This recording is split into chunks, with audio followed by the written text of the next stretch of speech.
I've actually been aware of this project from about 2008 when Andrew and I were making our first this short film we made together.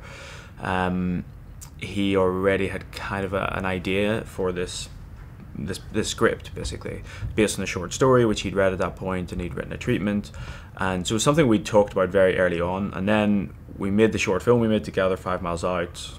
Then went on to make Weekend. Andrew did another film in between, and after Weekend this project kind of came back to the surface again, and Andrew sent me a new version of this kind of treatment. And I think the thing which really drew me to it was understanding that the main characters in the script were two people in their late 60s and their 70s, but actually the questions that they were dealing with are the questions that everybody deals with in all of their adult life.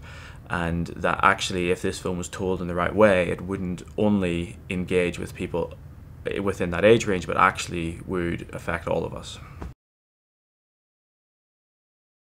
I actually really enjoy shooting in story order. I think a lot of people, it's something which Andrew likes to do. It's something I think the actors genuinely benefit from. And I think there is a bit of a, within the logistical side of filmmaking, there can be a sort of a knee-jerk reaction to, no, that's not possible. And obviously it depends on the complexity of certain factors like your locations, actor availability, etc. But if you can make that work, I think the benefits of it are enormous in terms of seeing the evolution of your characters on a day-to-day basis when you're watching your rushes.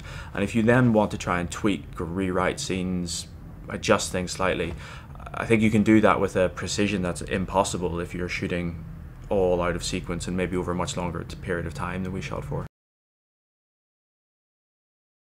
Yeah, both Tom and Charlotte were a pleasure to work with. I mean, it's incredible to work with two actors who are firstly so talented and secondly so experienced, because what they bring onto set and onto, I guess, the running of each scene is they bring all of that experience with them, and it means that I think when you're working with your scenes, you're able to craft them in a different way, basically, because they have thought about so much of this material. They already have so many of their own ideas.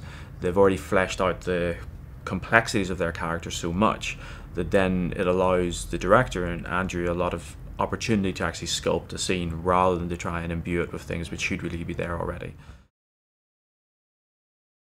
Early on in development of this project, it was actually, I think, after maybe the first draft that Andrew had sent me, I was reading it in a cafe in a student town in England, and on the table sat next to me were a group of students, probably 19, 20, maybe 21, and they were there talking about their love and sex lives, basically, as they were going on at the moment.